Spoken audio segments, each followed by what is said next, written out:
Hello everybody, this is Josh from Whiskers and Wrenches, and in this video we're going to be breaking down what is left of the hunk of our 1978 Camaro 4-speed to go into the beautiful car behind me that is our 1964 Chevy Chevelle. Now, in the last couple times you guys saw this thing, we sent the last, sorry about that, what I wasn't going to use off to the scrapyard, what was left of the rear of the car, some of the interior panels, things like that. We sent it off along there with the box on our 1984 Toyota Dolphin. We are turning into a flatbed workhorse. But we still do have the front end of this thing to strip. We have to get the steering rack out of here for the power steering to put into that car. We have to get the brake master cylinder, the engine, the transmission cross member, the front disc brakes. I mean, all those parts we do still have to pull off this car to get it ready to send the rest of this thing off to the scrapyard of the things that I do not want or need. Now, there are a fair few things in this car that I am not going to use. Now, number one is these fenders. These fenders can go off to the scrapyard back from where they came. They are bent up, they are tore up, they're cut from where I cut the front end off this car. And they're just completely junk. They never were good in the first place, and they're going to stay bad in the scrapyard. Now, along with that, the frame, I'm not going to use it. Obviously, I do not trust the frame in this car. Now, I know for a fact there were some rust spots on it, but not only that, this thing very clearly got in a fight with something big, whether it be a forklift, skid loader, whatever the hell it was. It probably bent the frame and everything around it, so I'm not going to use that on my Chevelle build. Now, I know what some of you guys are going to say, oh my god, that's a handling package car, you could use the air, blah, blah, blah, blah, blah, blah, blah. I'm just not going to use it. I'm going to take the disc brake parts off of it, put it on my Chevelle, and that's going to be that. If I'm going to upgrade the Chevelle, I don't want to have to look for 1978 Camaro parts and 1964 Chevelle parts. I just want to be able to look for 1964 Chevelle parts for the most part. So I'm going to take basically what it's going to take to convert that Chevelle to drum brakes in the front off this car, and the rest of it's going to go off to the scrapyard. At least suspension-wise. The rear end is a whole nother story, and we're going to get into that right now. Now, for some reason, I guess my phone didn't want to record, but as I was saying, the Camaro rear end, when I pulled it out, I thought it originally was a 12-bolt leaf spring style car. It is actually a 10-bolt leaf spring style car, but on the bright side, I'm not going to be pushing enough horsepower to really need the strength of a true 12-bolt car. And on another bright side is the Chevelle already is a 10-bolt rear end car. And the Camaro, I originally thought it was a 12-bolt rear end car, so I was going to switch over the rear ends and everything like that over to the Chevelle. But the Camaro is a leaf spring car. I'm sure you guys saw that when we were pulling apart the rear end in the video when we did that. And the Chevelle is a coil spring car. So I was going to have to cut and weld in new suspension mounts. But with the bright side is the Chevelle is a 10-bolt car and the Camaro is a 10-bolt car. That means the parts are interchangeable. I can leave the rear end main housing in the Chevelle, not have to weld any new mounts, and just pull all the good parts off of the rear end that is out of the Camaro, like the center section, the axle shafts, all that stuff, and pop them right into the Chevelle housing without having to do a lot of work. And then I said, we're going to move on to starting to pull apart the brakes now. And I said, wow, look at how much room we've got now that we cut the nose cone off. If you guys ever need to do brakes, cut the nose cone off, and then we pick up right here. Now, disclaimer, don't actually do that so I don't get sued, but actually, genuinely, look at how much room I've got to get right to this brake master cylinder. It is actually amazing. And then here, I'll show you guys. Ugh, my goodness, come on now. Come on. Come on. There we go. But you can see there is still fluid in both reservoirs. Well, there was fluid in that one until I cut the rear brakes and it all went away. But there is actually fluid in there and it does move it. So I'm super, super excited to have this thing working. It is leaking a little bit back there, but we can clean that up, get a gasket kit for it, and just give it a good clean and a little quick spray paint with some black spray paint. That'll clean that up and make that thing actually work in that car super, super easy, I'm hoping.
fairly easily.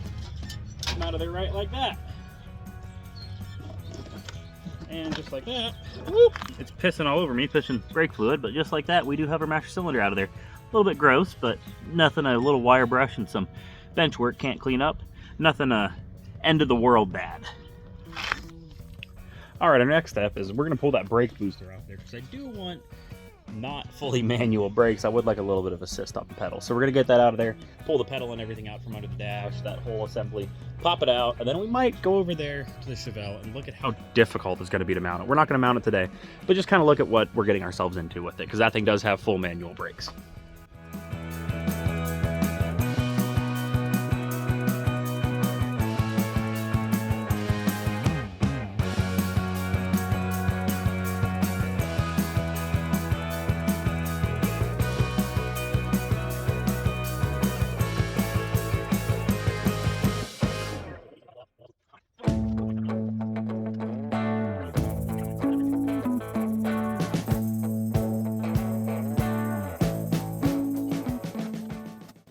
All right, well that was a pain in the butt. It was about an hour and a half worth of work. I had to push this electrical connection the whole way through the firewall, had to take off a bunch of stuff here, had to take off the wiper motor and everything to get to these studs, but I've got the last nut off and I believe this should just, hey, look at that. Brake booster popped right out. Put this over here in the pile with the quote unquote good parts. We'll see how that goes. All right, now I'm gonna move on to getting the pedals and everything out of there. I got better access now to the clutch pedal assembly, which is this guy right here. I can pop this pin out, and then I should be able to pull them pedals and everything just straight on back, get them all out of there and see how bent up they are. Because I know the steering column itself is bent in from when it got hit by the forklift, and I know they are a little bit bent, but I'm crossing my fingers they're not too bad. Come on, old girl, give up the goods. You know you want it. There we go. And just like that, we got our brake pedal and clutch pedal assembly. And I'm guessing that's our neutral or clutch safety switch, I'm guessing, I think. I don't know, I just work here. But we got them out of there, let's move on to something else now. Alrighty, well we got everything out of there. We got our brake booster, we got our master cylinder, and we got the whole pedal assembly right there. And these aren't tore up too bad. They are bent a little bit, but I can always heat them up and bend them back to right where I need to. And I'm sure I'm gonna have to adjust them anyways when I get them in that car to make the pedal feel just right. But now that we got that all done and everything like that, let's move on to something else. I don't know exactly what I'm gonna move on to now, but let's just go for the power steering box. I got it right here. Pop that thing off, then I can probably jack this thing up, start looking at what I need to take off for the disc brakes up there. Let's do that. Actually, I lied. Now that I'm looking at it, these fenders and the cowl and everything are like barely held on. I basically just got the steering rack. I just popped off whatever this is. I don't know what it is. I don't know if it's a lock or a e-brake cable or something like that, but I popped that off there. I'm gonna get the steering shaft off of here, and then a few electrical connections here and there, and I believe I can just take this, what's left of the fenders here and the front cowl and everything, and just pop it off the car, and that'd give me a lot more room to work on the transmission, the motor, all that stuff under there. So I'm gonna try to do that. But before I pull it off, I am gonna pull off the body tag here, just so I can hang it on the wall and remember this car by something. Pop those two bolts off there, and I should be able to take this body tag and just bring it on inside. And well, just like that, that's the two bolts. Should just kind of pop on. There we go. There's our body tag.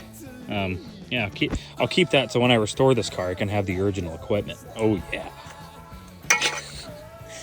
But yeah, that's the kind of the last identifying factor of this thing. The rest of it's going to get hauled up to the scrapyard. I might cut the little VIN plate out as another kind of a memento, but yeah, the rest of this thing's junk. I mean, even this cowl setup and everything is bent from how hard it got hit. Like I said, the steering rack is pushed down, the mounts on it got ripped out. This thing just got schmammered hardcore. So I'm going to work on getting, like I said, the rest of this cowl and everything off of here. Flip it, maybe forward or backwards, I don't know, we'll see which one's the easiest. And then I'll be able to get to the power steering box and the steering rack and everything like that a lot easier. So I'm gonna work on that. Alrighty, I have found the last two bolts. There are two body mounts right where the fender goes down, and it's all folded up and everything like that. So I'm gonna get them off both sides, then I should be able to just peel this whole thing forward. So let's do that. Alrighty, we're gonna have a heart-to-heart here. this is something serious. If you guys are working on cars, especially hunks of metal like this, be sure to be absolutely safe. Double and triple check things to make sure they're not going to fall on you. I did put a brick behind the frame rail on this thing when I had it jacked up to get under there to this body mount. But as you'll see in a second, the thing drops down as soon as that body bolt comes out, and it falls directly on the side of my head. I was about 3 or 4 inches from having this thing fall right on the back of my head. It did gouge up the side of my head pretty good. I had some blood in my hair, everything like that. But you guys will see in a second here, this thing fell on me as soon as that bolt came out. This is a reminder to be absolutely safe. Like I said, I did have blocks and everything like that under there, trying to be safe, but the thing was flexing so bad that it actually moved out, like, away from the blocks, and it fell right on my head. So this, again, is just a warning. Don't be like me. Be safe. This could have been really, really bad if my head was over a couple more inches. So be safe.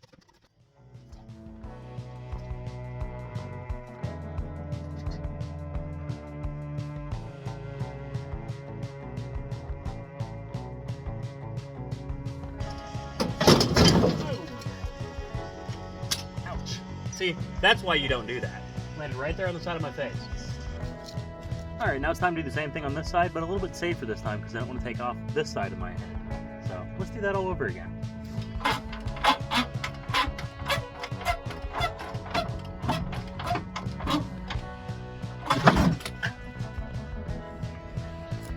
Yeah.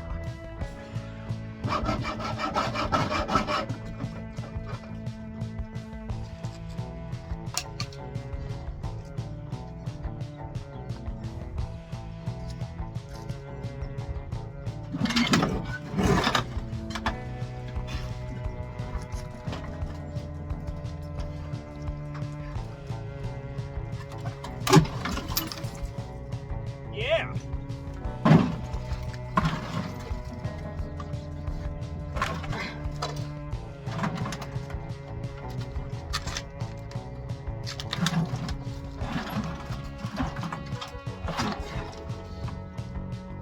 Please let go.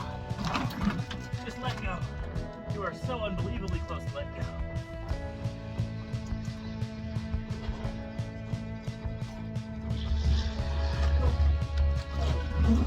Oh yes, that's it.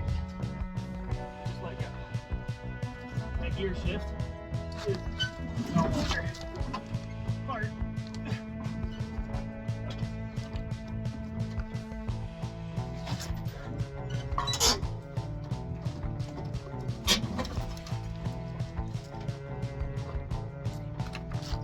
Whew.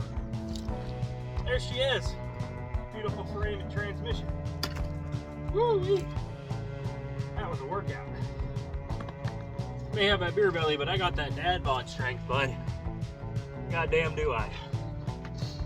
And well, ladies and gentlemen, it wasn't all for naught. We got what was left of the body off of the frame, and there is so much more room for activities now. I'm actually going to be able to work on this thing the way I want. I'll be able to get to the disc brakes, the upper arms, the upper A-arms, lower A-arms. I mean, the transmission, the motor, everything is going to be so much easier with that body for pulling parts off this thing. So I'm going to work on the steering box now, get that pulled off of there, and then I might jack it up a little bit and start working on the disc brake parts, getting them off and prepping them to go onto that car.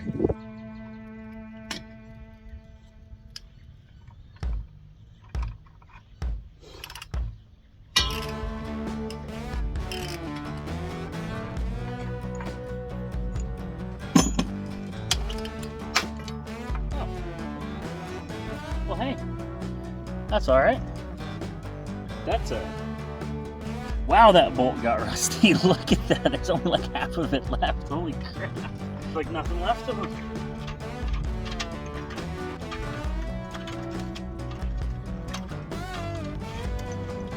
Look at that. Look at that. My goodness, I can see why one of them broke off. I'm surprised all of them didn't break off. My God.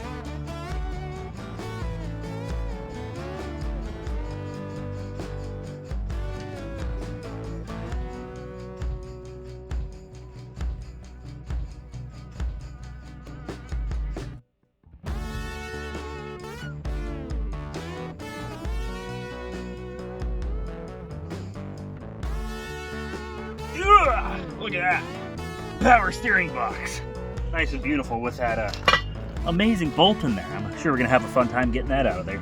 let's put this in the good pile. All right, now that we got basically the frame basically tore down to where I want it, minus the motor and transmission, obviously. Next thing we're gonna do on there is the disc brakes. But before we do that, I do want to pop open the diff cover of this thing and just look and see what's going on with the clutches in this thing, because when we were pulling this thing out of the junkyard, one of the rear wheels was spinning, but the other one wasn't, and with a limited slip, you don't want that happening. So I'm guessing these clutches are either completely burnt out or they're seized up from sitting for so long. And I'm just kind of curious. We're gonna pop that diff cover open and see what's in there.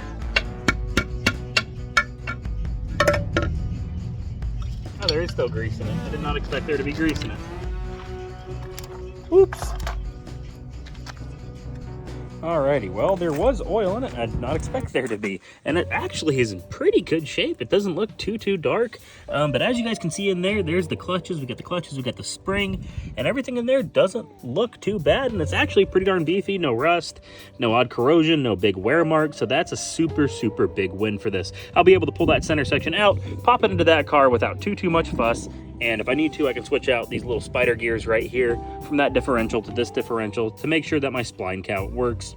Now, if you don't know what I'm talking about, you have axle shafts that come in from here, and they slide right into these little gears right here, and they have splines in there. That's how they grip each other.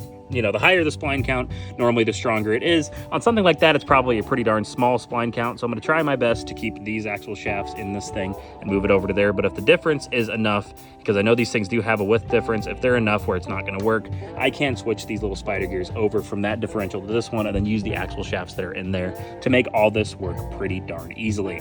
But that's a super big win. Like I said, this is in actually super good shape. I expected this to be a lot worse. Alrighty, well, before I keep making more of a mess, I'm going to start shuttling all these parts that I took off of there and put them into the trunk of this car. I've got this thing mostly cleaned out on the trunk, so I can fit all these parts in there. It'll keep them out of the rain, the snow, the sun, I mean, all that stuff. It'll keep them out of there and at least keep them where they need to be. I don't want to put them inside because they are oily, and I did just sort of clean out the interior of this thing. You'll see it a little bit more in the video I do when I get this thing running. I am sort of through it. I'm missing a few parts. I have them ordered. I'm just waiting for them to come in and get this thing running. I did get it cranking off the key, as you guys saw in the last episode, and I have it sort of ready to run, but I'm not getting spark across the distributor. I need a new condenser for it, so I'm waiting on one of those to come in, and then we should be able to make this thing make noise. But in the meantime, I did sort of clean out the interior where it's good enough to sit in without, you know, getting some sort of disease, and I don't want to put oil and everything back in there. So we're going to put everything that I pulled off this car into the trunk to keep it out of the elements. And well, just like that, we got all the parts loaded back up here. We got the power steering rack, we got the master cylinder, we got the brake booster, the brake pedals, and the clutch pedal, and everything like that. We got that whole front end pulled off of there. I was gonna pop, you know, everything up on here and start working on the disc brakes, but I do not feel like it. I am just completely worn out. That was heavy. Having the thing fall on me didn't feel too good. We got the rear end pulled apart, made sure it was in fact a limited slip. And it did look good in there, no, you know, weird wear marks, anything like that. And I mean, we did pretty darn good for just a day's worth of work. Now I am going to do a few things off camera, like stack up all my scrap right there. I'm sure you guys probably don't care about watching me stack up scrap and put away tools and everything like that, but I'm just gonna keep it right in one area. That way, whenever I'm done and I pull the motor and transmission off of this frame, disc brakes and everything like that, I can pull this frame and that front end right into the bed of my pickup and load it all off to the scrap yard. And then we should be done throwing away parts on this car for the time being. There are a few things here and there. I'm gonna get a new, I got new valve covers in the back of there. I got some Chrome Rosso 350 small block valve covers in there. I'm gonna get a new carburetor, things like that. But for the most part, everything that is left after we're done pulling everything off to the scrapyard is what we're gonna be using over here on our Chevelle. And I promise you guys, before we pull the motor and transmission out of this thing, we will have it running, or at least give it the best possible shot to run.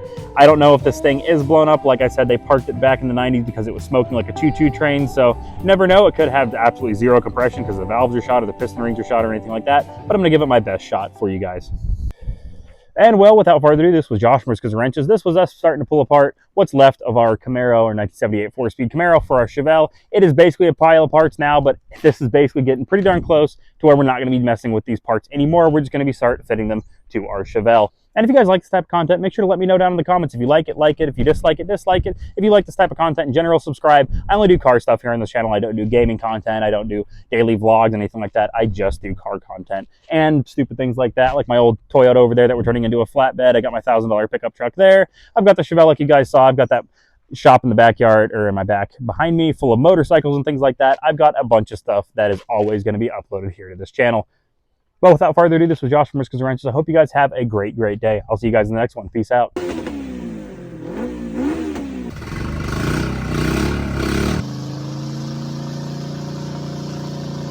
Oh my gosh. Dreams are made of these. I didn't want to be the guy that, you know, filmed random children without their consent. That'd probably put me on a watch list somewhere.